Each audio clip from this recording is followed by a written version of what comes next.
Today we're going to talk about what to do if you find your ex on a dating website, and a little bit about what it means. But first, the number one question that you should be asking yourself is, what kind of chance do I have of getting my ex back? I've seen it too often where people will come to one of these videos, they'll watch them, they'll get really excited, and then they try to get their ex back and completely fail. The one thing they didn't do is actually stop by our website, www.exboyfriendrecovery.com, to take our ex recovery chances quiz. A simple 2-minute quiz designed to tell you what kind of chance you have of getting your ex back, so you know whether or not you're really wasting your time in your situation. So, if that sounds like something you'd be interested in, just simply look in the description link below this YouTube video and click on it. It's truly that simple. Okay, let's get to the dating website quandary. So when I began planning this video out, I was having a really hard time of trying to find a topic to cover. I'm a big believer in not retreading over the same old topics again and again and again. I see a lot of my peers doing the same thing. Usually when I make a video, I want to add something new to the conversation, and I felt it was time for me to cover a new topic. So I went to the one place that I always go to when I get stuck, our private Facebook support group full of people going through our program. Now these are people who are having a lot of trouble getting their exes back, and they have a lot of questions about getting their exes back. And lately I've been noticing a huge uptick in women trying to get their exes back, and they've noticed their ex on a dating website. So what I'd like to do is talk about whether or not that's normal, what to do, what not to do, and basically my overall thoughts on your ex going on a dating website. So, interestingly enough, when I actually looked and pulled the aggregate data that we have in our private Facebook support group of our clients noticing their exes going on dating websites, 4 dating websites popped up more than anything else: Tinder, Match, Bumble, and Plenty of Fish. In other words, our clients would literally go and see and find their ex on these dating websites and panic. And the number one question they had was, Chris, is this normal behavior? Well, believe it or not, it actually is normal behavior for your ex to exhibit after a breakup. So often when we think back on our relationships, we have a tendency to romanticize them, to think that we were the number one person for our ex and they couldn't think of anyone else throughout the relationship except ourselves. And then when reality hits and the breakup occurs, you notice that your ex is going on dates with other women or trying to get dates with other women via one of these different dating websites. It's actually completely normal for him to actually exhibit this behavior because in his mind, the reason he broke up with you was that he thought he could do better than you. So it makes sense for him to go out and try to find a woman that is better than you. And even though seeing him on a dating website is extremely hard, there are a few rules that you need to keep in mind for how you should react when you actually see him in a dating website. Think of these as the what not to do once you find your ex on a dating website. Okay, rule number 1, do not contact your ex about it. This is something that we see a lot in the private Facebook group, especially if you felt your relationship was something special with your ex, that he would stain the memory by going on a date with someone new on one of these dating websites. You just can't help yourself, so you go out and contact him and say, what are you doing on Tinder? What are you doing on Bumble? How dare you do that? This not only makes you look petty and desperate, it also makes you look super insecure. So if you ever wanted to get your ex back, that's going to create more headwind in making that a reality. Now, here's the second rule for what to do if you see your ex on a dating website.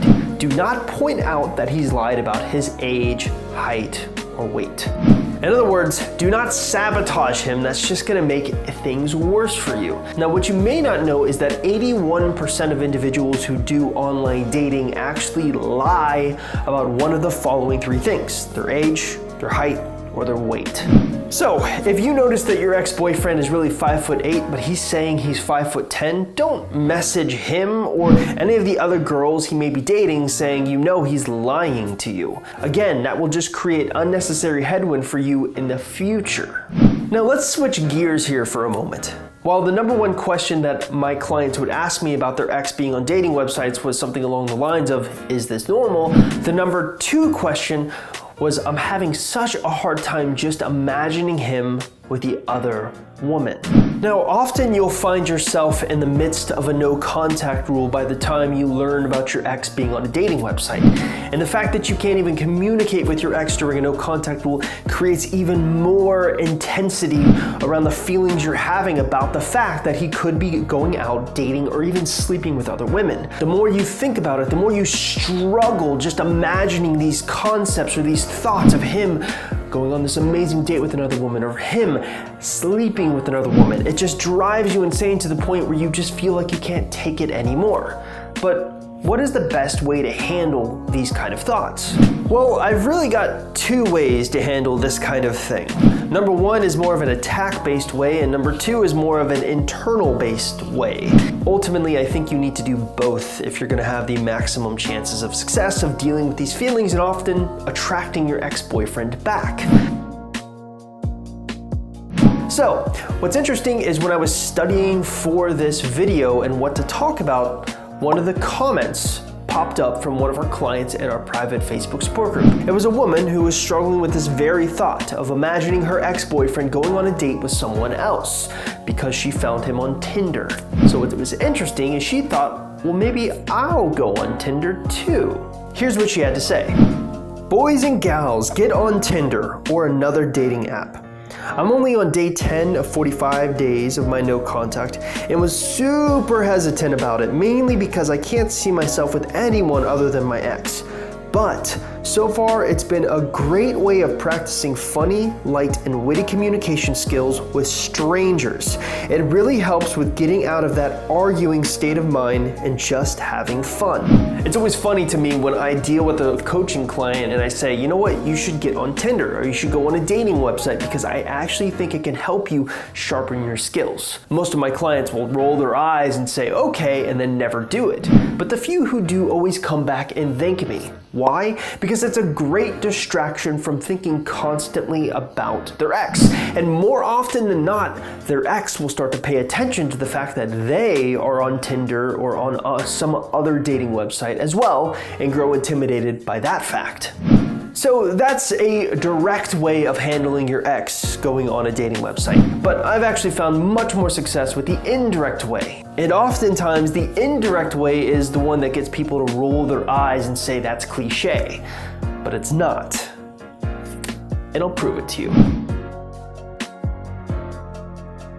So recently I hired someone from our private Facebook support group to help me manage things a little bit better, reaching out to different customers who are having support issues, as well as reaching out to customers who have gotten their exes back and requesting an interview on our podcast. So in the past 3 days, I have done 3-hour-long interviews with women who have gotten their exes back. Now, why am I telling you this? Simply because every time I conduct one of these interviews, I learn something new about the process that I didn't know before.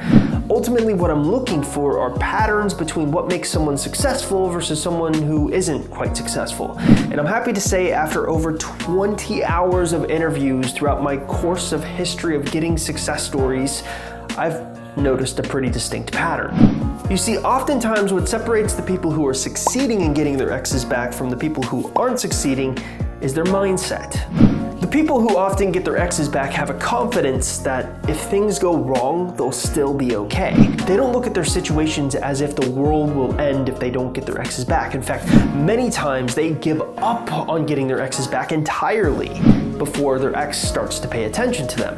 And the more often that I've noticed this trend or pattern, the more forceful I become about asking our coaching clients about if they have it or not, and also our success stories. So for example, the last 3 success story interviews that I performed, which will be released over the next 3 weeks, every single week there will be a new success story interview. There was already one that got released this week. I asked each individual person, what do you think about this? And did you have this concept, this being willing to lose the guy to get the guy?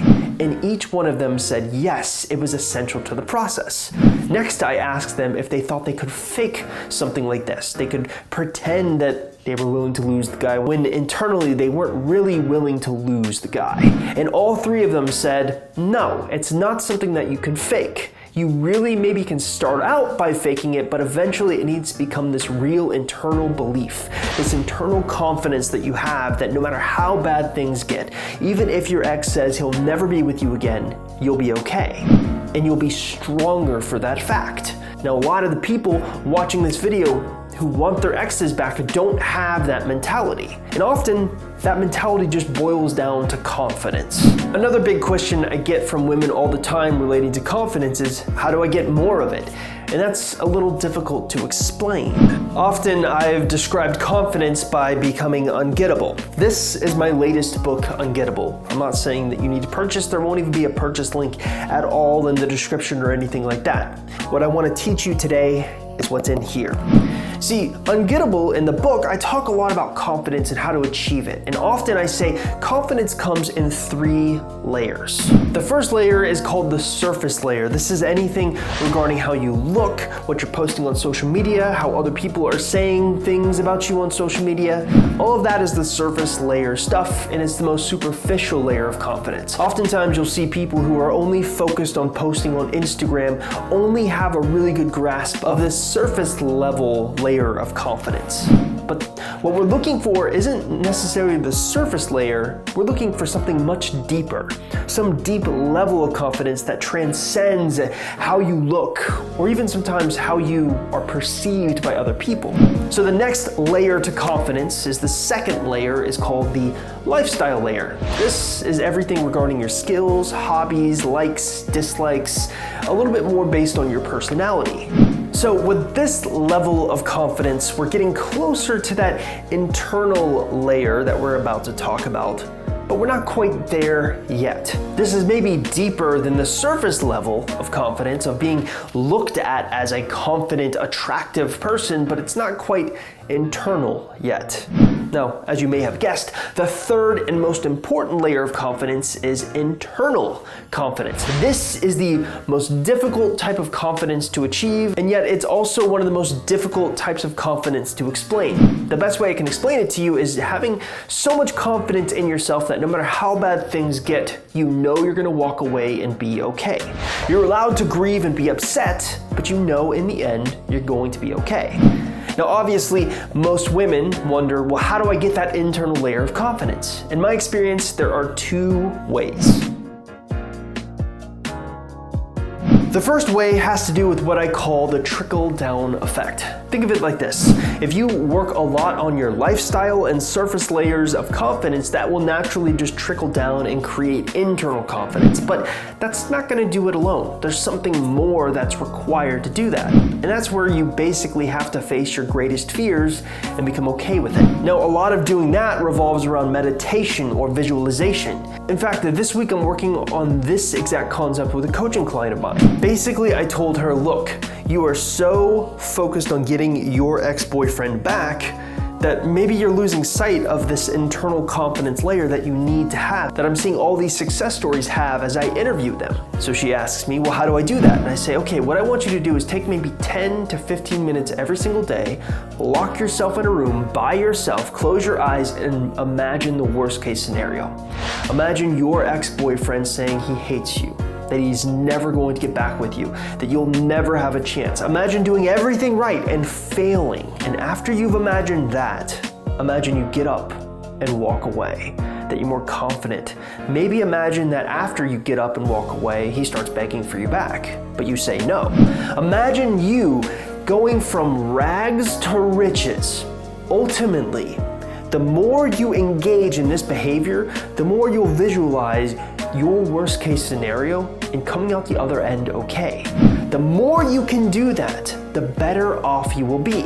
You'll build that internal layer of confidence, and while it may begin as superficial, the more you do this, the more this becomes a mantra. 10 to 15 minutes of motivation every day, of visualizing your worst fears coming true and being okay, the better off you're going to be. You won't be focusing on your ex being on a dating website. You won't be focusing on your ex dating some other girl, sleeping with some other girl. You'll be focusing on, yeah, that hurts, but I'm gonna be okay. Now, if you're asking what you should do if your ex is on a dating website, that is what you should do. Hey there, thank you so much for getting to the end of this video. If you haven't already taken my Ex Recovery Chances quiz that I talked about at the beginning of this video, now would be a great time to do so. All you have to do is simply look in the description link below this YouTube video and click on the link you see there. Again, if you haven't liked, commented, subscribed to any of my videos or my YouTube channel, we would be grateful if you did that as well. I'll see you next time.